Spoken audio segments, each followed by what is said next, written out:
quoi de plus compliqué qu'écrire des dialogues?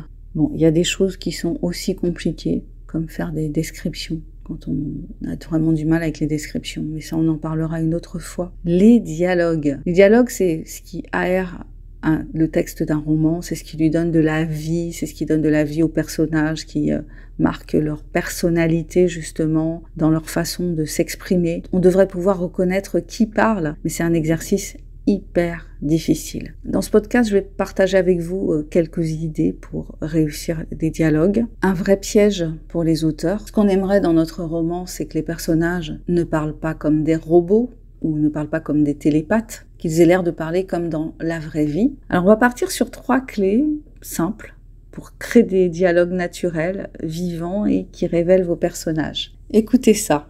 Paul. Bonjour Lucie, tu veux venir boire un café après le travail? Lucie. Bonjour Paul. Oui, bien sûr, ça me ferait plaisir de discuter avec toi. Vous entendez, c'est poli, mais ça sonne pas très réaliste. On parle pas trop comme ça, au naturel. Première astuce pour réussir un dialogue, c'est de penser au non-dit. Jouer sur le non-dit. Dans la vraie vie, quand on parle, on dit pas tout. Nos personnages, si on veut qu'ils soient réalistes, ils doivent pas non plus tout dire. Dans la vraie vie, on répond pas forcément directement à une question, on contourne, on peut lancer des petites piques, parfois on ment, directement ou par omission. Donc ce qui serait plus réaliste dans ce cas-là, serait plutôt de dire Paul, salut Lucie, un café ce soir? Lucie, depuis quand tu m'invites toi? On entend tout de suite qu'il y a un sous-entendu, il y a peut-être une tension entre eux, on ne sait pas laquelle, un secret, une peur. Et c'est ça qui rend le dialogue intéressant, c'est qu'il y a des choses qui ne sont pas dites mais qui sont perçues. Et en plus, si on le lit à haute voix et qu'on y met le ton, on sent encore plus le non-dit du dialogue. Une deuxième astuce, c'est d'essayer de coller au maximum à la façon dont on parlerait pour de vrai.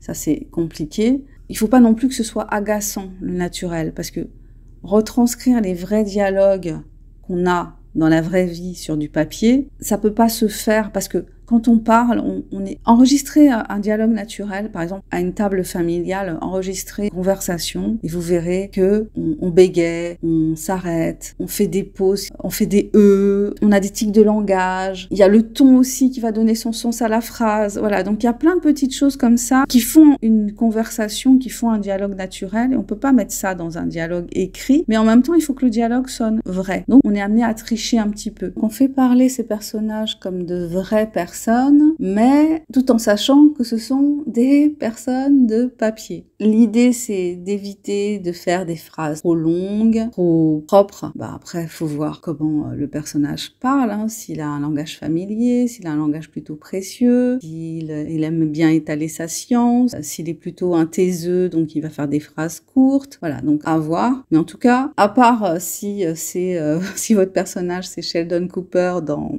The Big Bang Theory, donc Sheldon Cooper, qui est un autiste de type Asperger et qui aime étaler sa science, donc il n'aura pas la même façon de parler que Penny, la serveuse qui travaille au Cheesecake Factory, qui n'a pas son vocabulaire et son intelligence. Quand on les entend parler tous les deux, on sent bien tout de suite le contraste. Et c'est ça qui est intéressant dans le fait de mettre en place des dialogues qui fonctionnent. Un petit exemple d'une version trop écrite. Je pense que nous devrions dîner ensemble un de ces jours. Qu'en dis-tu? Une version plus vivante, ce serait « On se fait un resto un soir?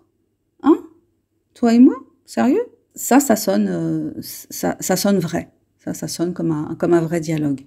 La troisième idée, c'est que, effectivement, comme je prenais l'exemple tout à l'heure de Sheldon et de Penny, que chacun ait sa façon de s'exprimer. Dans un dialogue, chaque personnage devrait avoir une voix unique. Leur façon de parler devrait sonner différemment, même s'ils utilisent le même langage, même s'ils utilisent le même niveau de langage. Il faudrait qu'on sente qui parle. C'est un exercice difficile, écrire des dialogues. Quand les personnages ont des traits caractéristiques, c'est un petit peu plus facile. C'est pour ça que souvent dans les fictions, on va créer des personnages qui ont quelque chose de caricatural. Le personnage que vous allez créer, si vous lui donnez un trait caricatural du genre il est timide, ça va être plus facile de créer des dialogues à partir de ça. S'il est timide, il va y avoir des hésitations dans sa façon de s'exprimer. Il va pas avoir une façon de s'exprimer assertive. Il va pas s'affirmer. Un exemple de dialogue, le même message, un personnage timide. Si t'es dispo, je me disais qu'on pourrait se voir, enfin, si ça te dit, hein, direct, on se voit quand? J'ai envie de te parler. Voilà, donc si vous rajoutez l'intonation quand vous écrivez le dialogue et que vous le relisez à haute voix, ça va vous aider à rajouter de la véracité à votre dialogue. Donc 3 idées pour un bon dialogue. Essayez de penser à ces 3 choses. Le non-dit, faire que le ton soit naturel, sans oublier que ce ne sont pas des vrais personnages, mais ce sont des personnages de papier. Troisièmement, trouver une vraie voix pour chaque personnage. Si vous êtes en train d'écrire un roman et que vous butez un peu sur les scènes de dialogue, essayez de revoir vos scènes de dialogue à la lumière de ces 3 propositions. Dites-moi en commentaire, par exemple, le pire dialogue que vous ayez lu ou que vous ayez vous-même écrit. Si cet épisode vous a plu, abonnez-vous, partagez, pensez à mettre un pouce. On se retrouve bientôt pour un nouveau partage et d'ici là, je vous invite à aller faire un tour sur ma page Amazon et à découvrir mes romans, en particulier mon tout dernier bébé de papier qui s'appelle L'amour minimaliste et qui est une romance pleine de douceur. À bientôt, ciao ciao.